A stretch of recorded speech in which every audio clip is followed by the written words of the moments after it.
So this is write a MATLAB program to illustrate the interpolation, also known by upsampling process. So simple it is.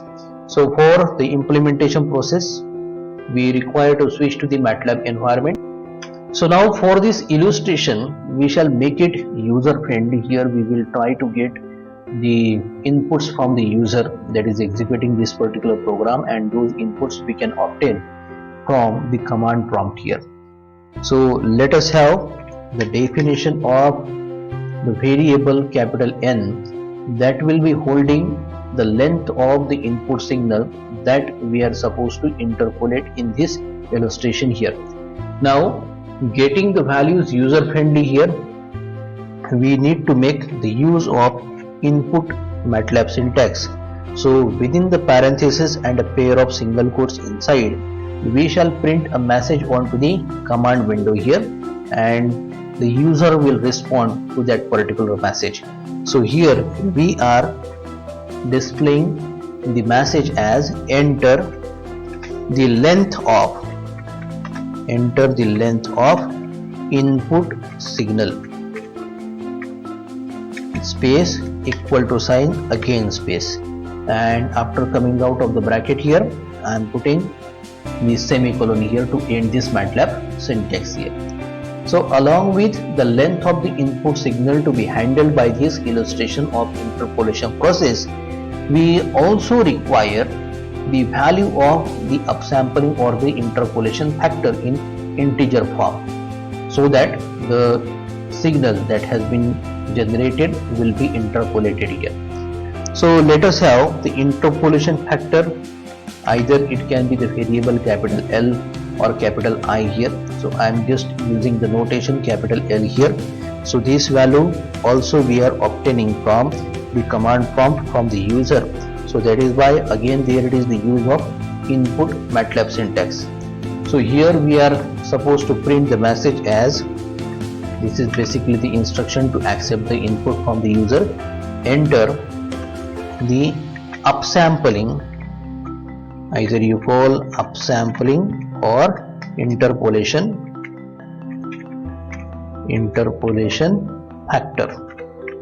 So this will be the integer value. So I just put one space, then equal to sign, and again one more space, at the end semicolon, and coming to the next line here. Now let us have the generation of the signal to be handled in this interpolation process to be somewhat the composite of the sinusoidals here. So here I am going to make the use of two frequency components to generate such type of a component, the composite signal here. So let us have first variable f1 defined as, I will again take the input from the command prompt here. Here I will accept the frequency value. So let us write enter the value of frequency for the first signal here. For the first, suppose sinusoidal component you write or signal you write, space equal to sign, then after coming out of the bracket semicolon here. Similarly we will have the assignment of the another value of frequency to the variable defined as f2 here. So here again making the use of input, and inside a pair of parentheses and a pair of single quotes. Here I mention enter the value of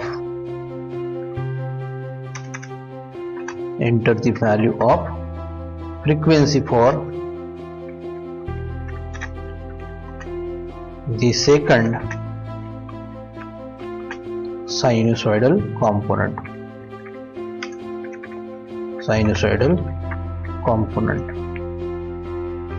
Space equal to sign, then after coming out of the parenthesis I just put a semicolon here.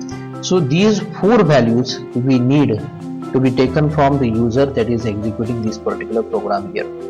Now first of all have the generation of the signal to be processed under the interpolation here. So here I just modularize this much of the body with the comment line. I will write generate the input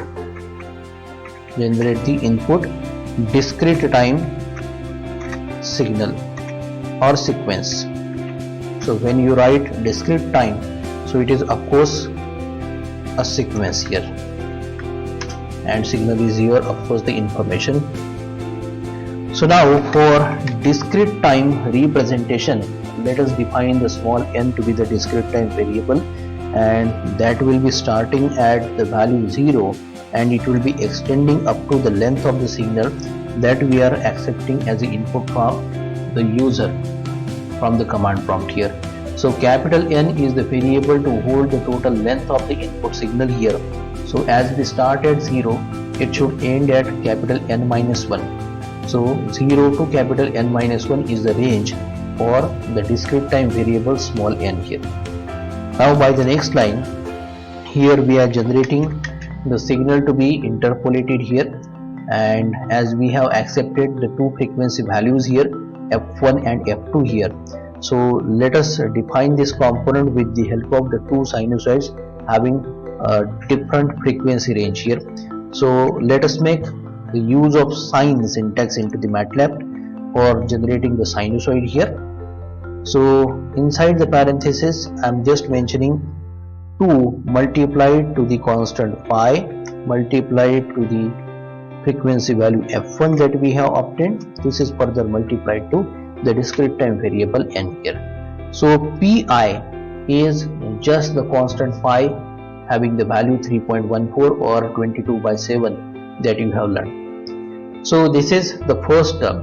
The first frequency component is utilized here in this sinusoid, and then again I am making the use of sine function to utilize the second value here.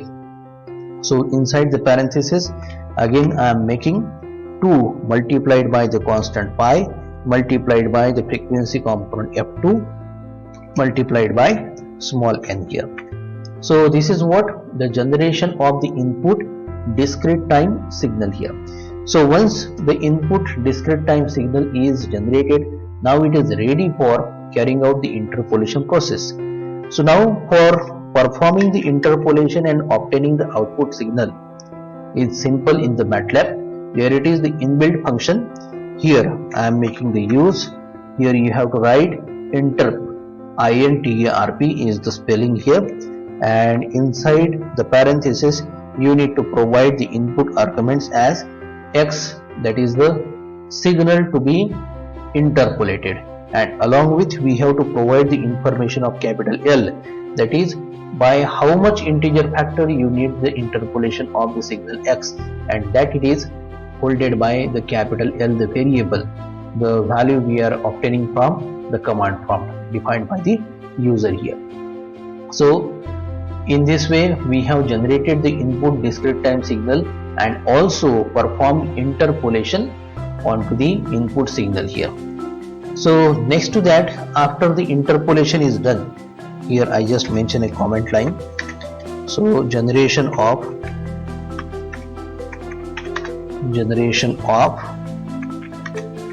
interpolated signal here, and as we have the input and the output, now we shall have this illustration completed by just the display of input compared to the output here. So there it should be a plot of the input and output signals here. So I just mention a comment line, plot the input and output sequences. So for plotting purpose, here I will be preferring the use of subplot command, and as we require only the two signals to be there here, I just make the use of dimensions 2, 1, and assignment to the first cell will be preferred here. So as this is the representation for discrete time domain, so for plotting to the particular cell inside the subplot here, we have to make the use of stem command. The input argument is of course the discrete time variable denoted by small n, along with the signal to be plotted against the discrete time as a parameter here. So here we have the first of all input signal is x, and we limit the length 1 to capital N here. Now ending this syntax with the help of semicolon here. Now there should be nomenclature to the two axes and then providing title to the particular subplot cell here. So here we provide name to the horizontal axis with the help of the MATLAB syntax x label. So thereupon I just mention the time index small n. So this should be inside the parenthesis and the pair of single quotes inside those parentheses here. So after the horizontal axis, we require to label the vertical axis, whereupon inside the parenthesis and a pair of single quotes, I just mention this to be the amplitude level. So I just mentioned the keyword amplitude.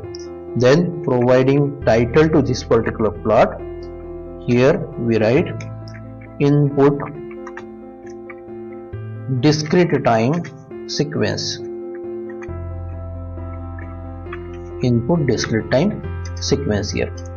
Then we have to plot the output. So let us make the use of subplot.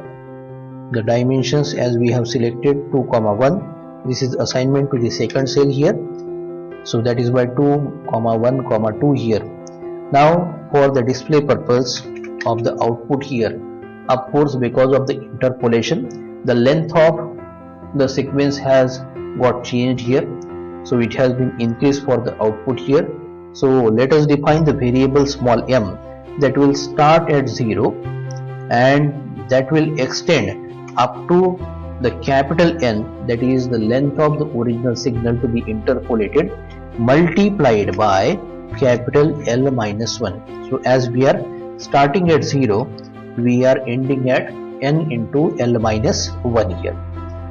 Next to that, for plotting to the particular second cell of the subplot here, we make the use of stem command. Inside there we put the input argument, the variable m that just now we have defined here, and the output signal information after interpolation is holded up by y. So inside the parenthesis 1 to capital N multiplied by capital L, it should be there, and here it will be plotted. Then there should be naming to the particular axis here. So for horizontal axis we have the command x label, and inside the parenthesis and a pair of single quotes, here we shall be mentioning time index n here. At the end we have to provide the semicolon. Then the vertical axis to be labeled here.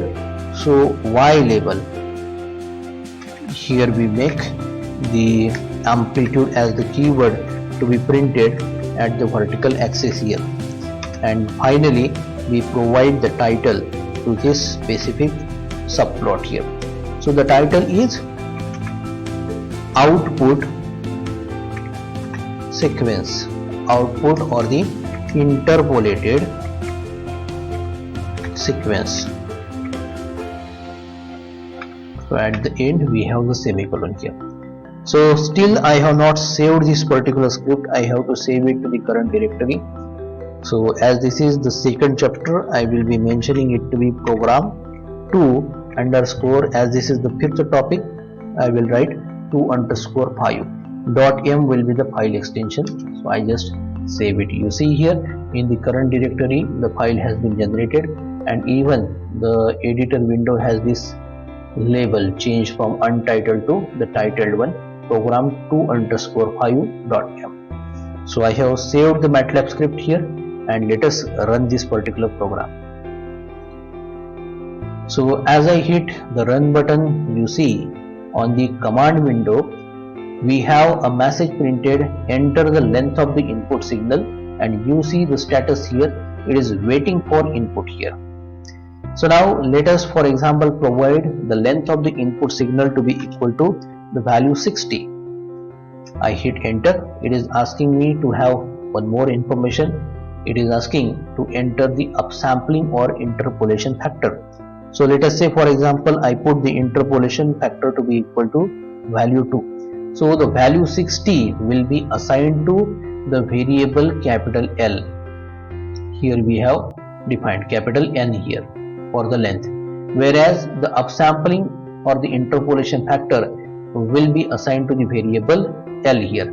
So after providing 2 as the value to the L, I just hit enter. It is asking the third information. Enter the value of the frequency for the first sinusoidal component here.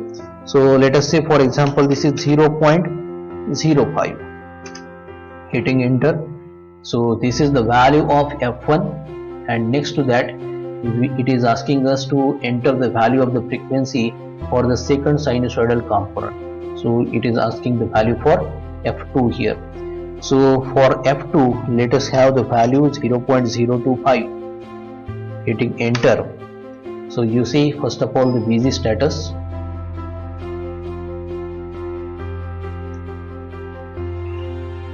Hitting enter. Here we get the output here. So now here we see the figure 1 has been popped up here that I have maximized. You see the 2 rows here. The first one is just the plot of amplitude levels versus the time index n that you see on the horizontal axis, and the title to this particular plot is the input discrete time sequence here. Now you see the markings on the horizontal axis. We start at 0, then we have the interval up to 10, 20, 30, 40, 50 and 60. So if you just recall what values you have provided as the inputs from the command prompt, from the command window, we have selected the first value n, that is equal to the length of the input signal equal to 60. That is why we have the length as displayed 60 here. So the first signal in the upwards that you see is the input signal. Now next value was the interpolation factor is equal to 2 here. So because of the interpolation factor provided as 2, what it was the original length 60, thereupon you see downwards there it is the output interpolated sequence plotted here. Again amplitude versus time index n, and thereupon you see at the horizontal axis the intervals are 0 to 20, 40, 60, 80, 100 and then 120. So instead of 60, that it was the original length of the signal to be interpolated, because of the integer factor for interpolation is equal to 2, we have obtained it doubled. So instead of 60, we have got at the output 120, the desired one. And the variation into the amplitude levels is of the same kind here. So we can see that the shape of the signal is the same, whereas the number of samples are increased here. Now let us close this particular window and try to run the program once again. So if it is asking the enter the length of the input signal, so for example let us to the value 50 here, then enter the upsampling or interpolation factor. Let us have it to the value 4. The first sinusoidal component frequency, let us select it to the value 1.125, and next to that the second sinusoidal component frequency, for example 1.5. So I just hit the enter. You see MATLAB window has appeared here. I just maximize it. So input discrete time sequence in the upwards and the output discrete time sequence in the downwards here. So this was of the length 50 as we provided the input from the command window here, and now at the output interpolated sequence you see the length is F2 200 here, because the interpolation factor was 4 here.